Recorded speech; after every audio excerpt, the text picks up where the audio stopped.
Right. What's going on, beautiful people? It's RexTheGreat, aka your friendly neighborhood comic enthusiast, and we are here. Now, if you're new to the channel, I want to say welcome, and if you're not new, welcome back. So today, we're gonna be going over a little DC news. I repeat, a little DC news. So we're gonna be talking about what's gonna be going on after like DC KO. I'm pretty sure it's gonna be ended up in there, but basically the next act of the All In initiative that DC has been doing for a while now. So it's gonna be starting in March. As you see here, we got the official DC website here. We got an article coming from them, which is a press release, as you can see as well. So yeah, we're gonna go ahead and jump straight into this article, man. See what DC want to tell us about what they got coming out in like March and beyond, and basically like that. So without further ado, man, you know what I'm saying? What's up? How y'all doing, man? Happy New Year. So let's go ahead and jump straight into this, man. I'm back off break. Coming back, read some DC stuff. So we got press release. Press release. DC All In Act 2 begins in March by DC Publicity. Came out Thursday, December 18th. All right, let's do it. All right.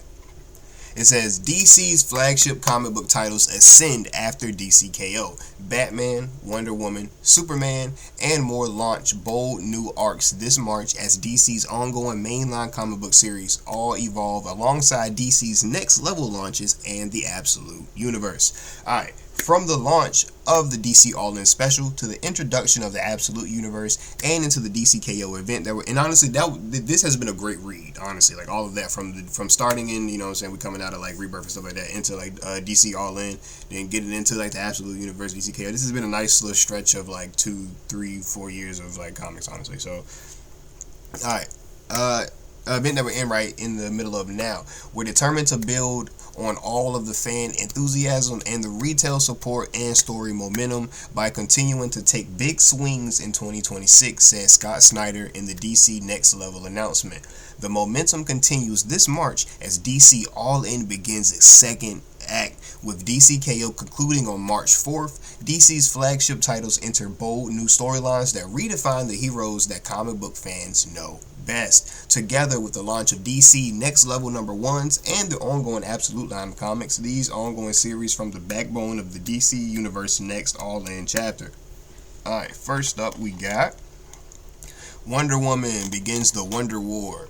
A defining new chapter in DC's March lineup begins in Wonder Woman #31, written by Eisner Award winner Tom King, Supergirl Woman of Tomorrow, with art by Daniel Sampere, who did Wonder Woman and Dark Crisis. Together, this acclaimed duo launches Wonder War, the most ambitious Wonder Woman story in years. Now, if you haven't been reading this Wonder Woman story, I will say it has a lot of good ideas, but personally, I don't really like the characterization of a lot of characters that Tom King has been doing. I mean, it's been a lot of iffy things that Wonder Woman has done in this story, like how she dealt with the death of Steve. Sorry, spoilers if you're not reading this story here, but how Wonder Woman dealt with the death of Steve Trevor, how she acted with Trinity and stuff like that. I mean, it's just been a lot of questionable moments. Not to mention the infamous flag panel, but it's been a lot of questionable choices, I say, with the character of Wonder Woman. But the art has been pretty good. You know what I'm saying? It's not my favorite Wonder Woman art, but it's been pretty good, you know, honestly. But I do like, if we look a little bit down further, this villain here. I forgot her name, honestly, but she's been really cool. She has a Green Lantern ring and a Legion ring. She's pretty cool. I've been rocking with her idea, but like I said, just like the characterization and a lot of this just isn't really hitting for me. But it says set 20 years in the future, and honestly, even getting back on it, sorry to go off a little tangent, but even when it comes to like Trinity, I think Trinity's cool, but I didn't really feel like when it was time for Wonder Woman to take her on, I was kind of like, I don't really feel it. I don't really feel it. It's like Trinity feels more of a connection to like John and Damian, because that's where like a lot of her stories have been, at least that I've read. At least she's kind of just being babysat by John and Damian. But it is what it is. Maybe they'll do something more. So it says, set 20 years in the future, Wonder War is a fight against the darkest timeline imaginable. The Justice League is dead. The villains of the DC Universe, even Lex Luthor, have bent the knee.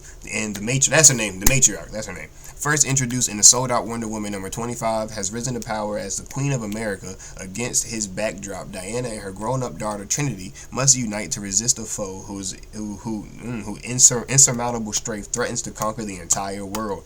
The story is both a family saga and a war epic, pitting Wonder Woman's ideals of compassion and justice against authoritarian conquest. With Trinity's role at the forefront, Wonder War is not only Diana's battle, but a generational fight for the very soul of the DC universe. Okay. Like I said, sounds good on paper. A lot of the Wonder Woman stuff that's been going on in Tom King's run sounds good on paper, but just gotta read it, see what they're doing, man. I'll check it out. But moving on, we got some Batman stuff. It says Batman rogues and friends converge in Gotham City. In Gotham City, Eisner Award winner writer Matt Fraction and superstar artist Jorge Jimenez begin their second major story arc on the series, reintroducing the Joker in Batman #7 in a way fans have never seen before. This oversized issue features a breathtaking interior gatefold sequence that plunges readers directly into the Crown Prince's fractured psyche, redefining his relationship with the Caped Crusader for DC's mainline comics. And this is something that I was very, very excited for when it comes to Matt Fraction writing Batman. If you look back a couple months ago before Matt Fraction's run started, I did like a everything you need to know about the upcoming run, and I mentioned that one of Matt Fraction's greatest strengths is character writing, like writing for the character and not just writing for the book, you know what I mean? So you get a lot of character work and a lot of stuff he's done, i.e. the Hawkeye run, which is like the definitive Hawkeye run at this point. But so I was excited to see that take be put on Batman, and then in result that take also on someone like the Joker. So yeah, so I've been reading along with this right here. Matt Fraction has been doing his thing, man. It's been great. I've been enjoying it. Jorge Jimenez on art has been great for the past like decade or whatever. So yeah, that's not changed, but he has put like a new flair on it, man. It looks great. The suit looks great. The art's great. The story's been dope so far, man. Love the whole Vandal Savage thing. It's been great, man. So yeah, man, that's what they got going on. It's been very cool so far. If you're not reading that, I definitely recommend it. You got the arts right here for Batman #7, man. Looks dope, man. Kind of looks like Brainiac a little bit. Like, that's dope. All right. It says, but the Joker is only part of the threat. Commissioner, like I said, Vandal Savage. Commissioner, who is the commissioner of the GCPD, bro. That's crazy. Commissioner Vandal Savage, increasingly hostile GCPD, and Gotham's new mayor, Pamela Isley, see below, escalate their war on the Bat family, tightening their grip on the city and forcing Batman into impossible choices. As the pressure mounts, the story builds toward a devastating police assault that will forever alter the status quo for one of Batman's closest allies. With Fraction's sharp storytelling and Jimenez's dynamic visuals, Batman #7 stands as one of the boldest flagship titles of DC's all-in second act, a story that promises to shake Gotham to its core, and I believe it 100%, man. This story has been great so far. That first story arc was great, man. I truly enjoyed it, so I'm gonna definitely be checking this, man. I hope this junk continues to go, man. I want this junk to go for issues and issues and issues. Hit that 100 mark, hit that 200 mark, man. I'm gonna be there for it all. All right. We got Detective Comics 1107, you know what I'm saying? We got Nightwing 136 right here, man. That Nightwing run has been good. I'm catching up on it. I'm getting there. I'm at like, I think I'm at like 50 something, like 52, 53 or something like that. I'm catching up on that, man. You got Detective Comics. Love the art here. That's nice. Green Arrow, Black Canary, Batman. That's nice art, nice art. Alright, it says, Batman isn't the only Gotham City series, beginning a new chapter in March. Detective Comics 1107, written by Tom Taylor, with art by Pete Woods. Shout out Pete Woods. He's a great artist if you don't know. But brings Batman together with Black Canary and Gotham's newest resident, Green Arrow. That's right, folks. You hear it here. Green Arrow is now moving to Gotham City because his book got canceled and he was trash and he needs to be carried by other people. So they put him in Gotham City so he could be with Batman because he's trash. Nah, I just don't really rock with Green Arrow like that. So it's just funny that they had to take him out of his city and put him in Gotham after his series got canceled. I think that's just funny, bro. Alright, so unravel a conspiracy tied to their shared past. Meanwhile, Nightwing 136 begins a supernatural noir tale as legendary artist Dennis Cohen joins Dan Waters to explore Bloodhaven's urban legends, beginning with a haunted super highway. Alright. I see my girl Cass down there. We got the art for Catwoman 85 and Batgirl #17. This Batgirl series has been nice. I'm not gonna lie. The relationship with her and her mother has been great, man. It's been nice. I love the writing in it. I love how like they definitely emphasize how she speaks through like emotion and action and different things like that. It's very cool. Very cool writing, interesting story, nice fights and stuff like that. Like how they panel the fights are very dynamic and cool. Definitely check it out if you're interested in Batgirl right there. It's kind of like honestly, it kind of it's like, honest, I think it might be the closest to like her early 2000s run and like just pure coolness. But all right, we got Selena Kyle returns home and Catwoman number 85 from writer Torrin. I'm not trying your last name, buddy. Torrin G. If we ever see your name anywhere else on this channel, you are Torrin G, my boy. And artist Dave.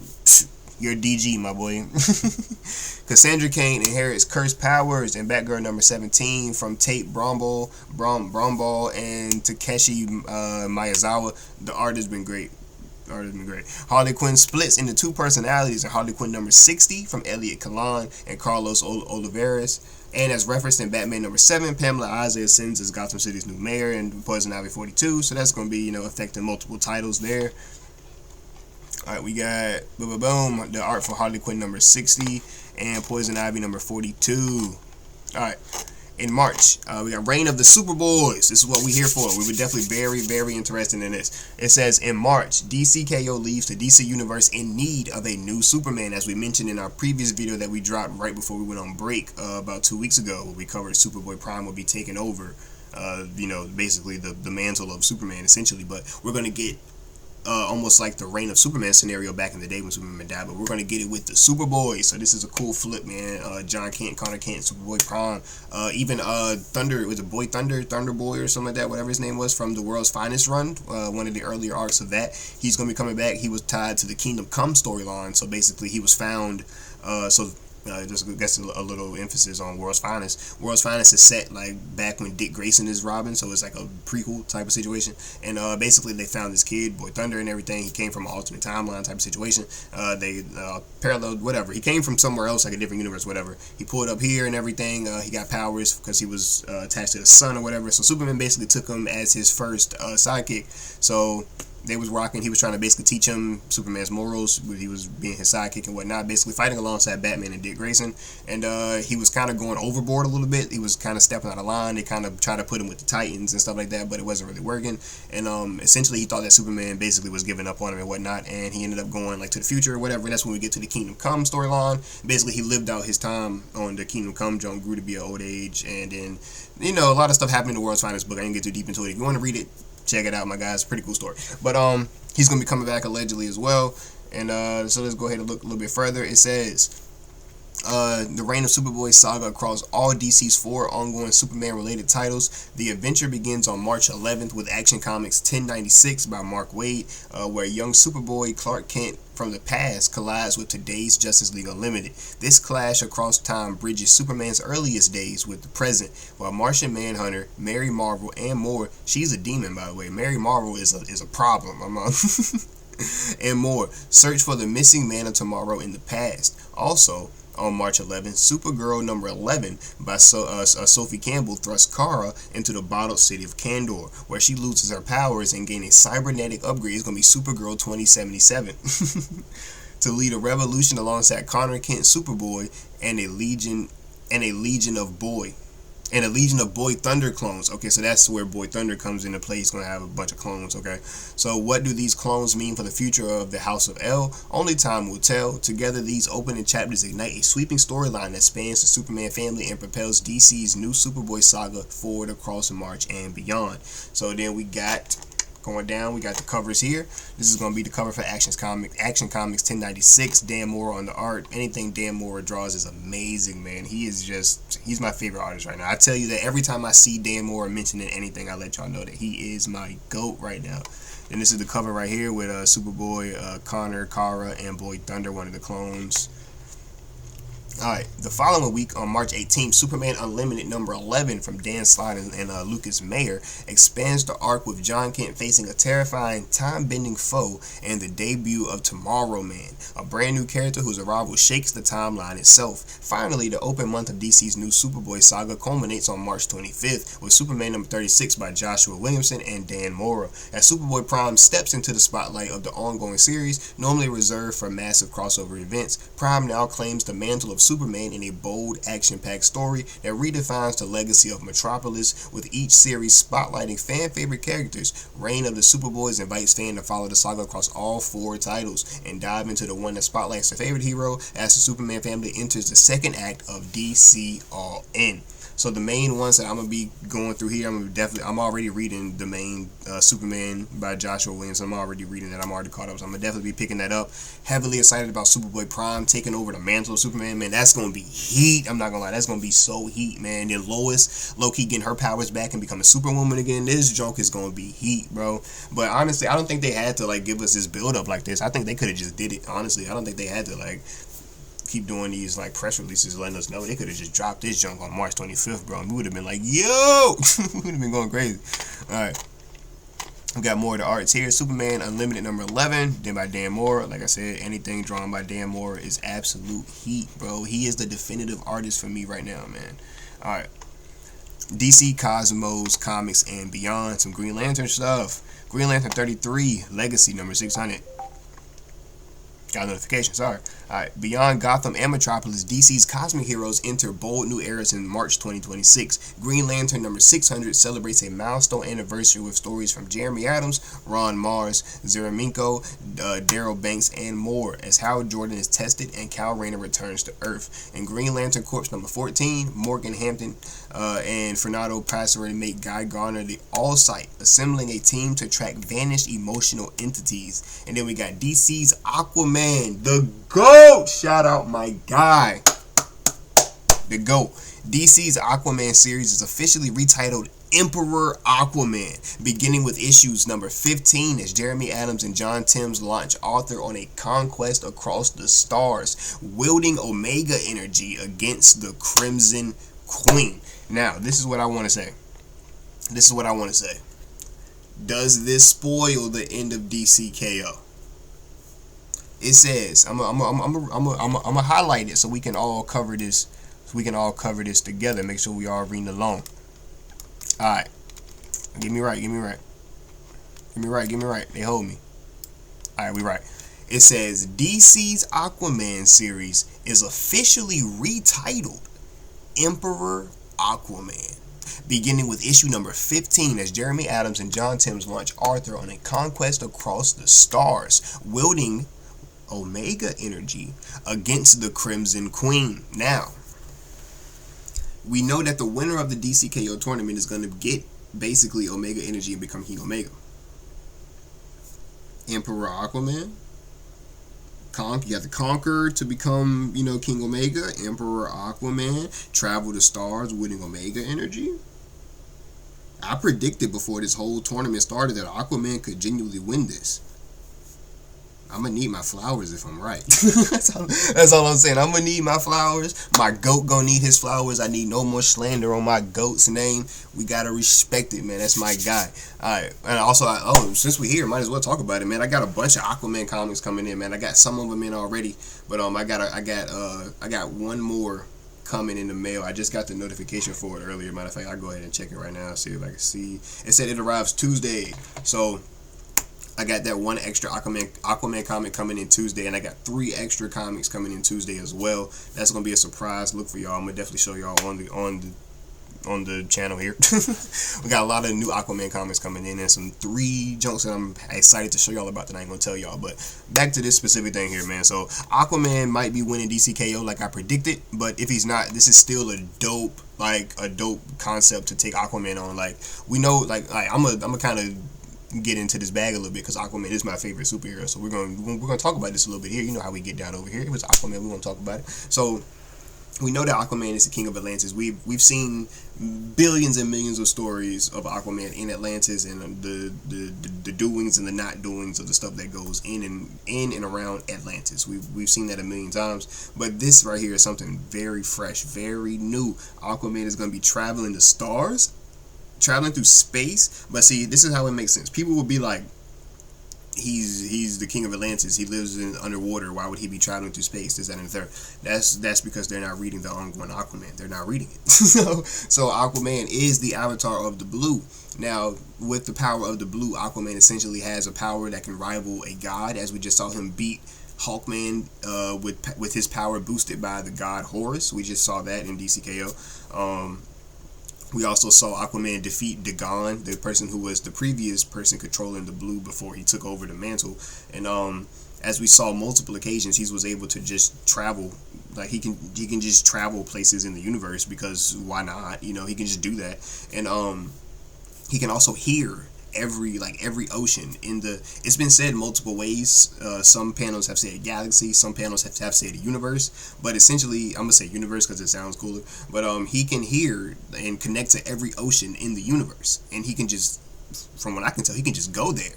He can just travel there with the powers of the blue. He can just teleport essentially. And I mean, he is unwieldy power, so it makes for way cooler stories than just, okay, Aquaman is in the Pacific Ocean and people start dumping oil in the water and Atlantis is mad and Aquaman has to try to mend the fence between two. You know what I'm saying? Like, those stories are cool, don't get me wrong. You can tell a lot of great stories, and there has been a lot of great stories told like that, but we're getting into new territory here where, okay, Aquaman can be chilling on Earth, helping out on Earth, but then across the galaxy or 3 galaxies away, he hears something crazy going on in the ocean on a planet we've never been to before. And then we get to explore that whole new planet and how their oceans connect, how the people living in their ocean or whatever connect to the people on their land, and what crazy alien monster they got attacking their oceans or whatever. And we get to see Aquaman control more alien life, alien sea creature life and stuff like that. Like, this is a handprint to dopeness right here for Aquaman. Like, this is going. I stand by this statement. Jeremy Adams is genuinely revitalizing the character of Aquaman right now with this new run. And with it being retitled Emperor Aquaman, is just adding more aura, more heat, more fire to it. This is just going to keep getting fire. If you're not reading Aquaman, I promise you will not be disappointed, man. I'm not just saying that because he is my favorite superhero of all time. I promise you I'm not. This is genuinely a dope story and a dope concept. I mean, we had stuff like the green for Swamp Thing, the red for people like Beast Boy, Animal Man, Vixen, stuff like that. Now we're getting into the blue, and it's just like, he's just the perfect person for it. And I feel like the stories are just about to be endless possibility of fantasy and mysticism and magic, and it's just about to be dope, man. So if you're not picking up on it, I'm telling you, you're gonna want to pick up on it, man. I'm definitely gonna be getting issue 15, this first retitle. I'm definitely getting that. I'm gonna have that. So we got, no, and like I said, this is the cover here, being retitled Emperor Aquaman number 15. And we got the Flash 31 right there. Shout out Wally, man. Because if you don't know, Wally is the main Flash right now. Because, like, why wouldn't it be? He's the best one. Alright, it says, The Flash 31 introduces a new creative team of writer Ryan North. Shout out Ryan North. He's had some pretty good stuff. And artist Gavin Guidry, as Wally West faces sinister forces exploiting his heroism. Justice League Unlimited number 17 from Mark Waid and Clayton Henry picks up directly where DCKO number 5 leaves off. No spoilers here. And points to a big status quo shift for the villains of the DCU, who will join Wonder Woman and Batman to lead the new Justice League Unlimited. Okay. And coming back to Earth after the events of DCKO, DC's Titans series becomes New Titans number 33 in March, with Tate Bromball and Sammy Bassari teeing up the next chapter for the next generation of DC superheroes and a roster of characters old and new. It's right here. We got the cover for Justice League Unlimited number 17. We got the guys. Let's sense it. Can I click on this? Hold on, what's going on? Why is that censored? Is something on Aquaman's chest censored? Or is... No, it's not censored on Aquaman's chest. I think it's censored on Harley Quinn's finger. Does Harley Quinn keep the Speed Force ring after DCKO? Is that what they mean when they say status quo shift for the villains of the DCU? Does Harley Quinn keep the Speed Force? And is this the new Justice League Unlimited lineup right here? Is this what they mean? Batman, Wonder Woman, Martian Manhunter, Wally West, Cheetah, Lex Luthor, Harley Quinn, Hal Jordan, Aquaman, Plastic Man, Lobo, Red Tornado, and King Shark and Starro as the new Justice League Unlimited, potentially?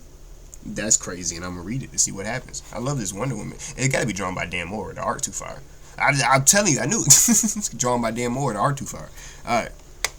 And then we got the new Titans cover. So my predictions for the new Titans. Let's look at this picture, see who we got. Alright. I had to get in close. That's obviously a Superboy right there. Either Connor or John. My first guess is John. I would hope not, because I want him to be de-aged with the event. But John or Connor, one of them two, one of the Superboys. I see a lasso. We got one of the Wonder Girls there. My hope will be Yara. I really like Yara. Like I said in one of the previous videos, I was rereading her Wonder Girl story arc. Man, that joke was good. But hopefully Yara, possibly Cassie. But we've seen Cassie a lot. So, yeah, hopefully Yara. That's definitely a spoiler. I ain't stupid. And that's a shorty riding on a rock. That's Terra. So it looks like that's your new Titans there, folks. John or Connor, Yara or Cassie, more than likely Yara, spoiler, and Terra. Alright.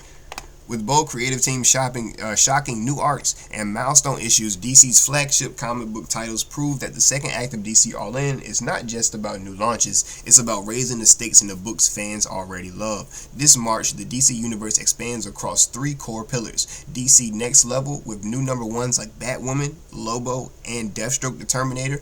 The Absolute line of comics, a universe of his own running alongside DC flagship titles, and the all-in flagship titles of Batman, Wonder Woman, Superman, Detective Comics, Action Comics, and more, evolving into their boldest chapters yet. Together, they form the totality of the second act of DC All In and the future of DC Comics. And they are definitely putting a lot of their eggs into this basket, man, and I think it's fair.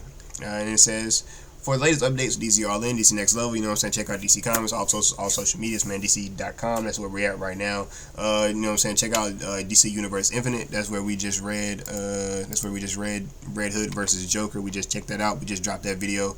Well, yeah, I guess I don't think I'm gonna drop this video today. I'm probably gonna drop it tomorrow on Sunday. So yeah, we just dropped this video yesterday.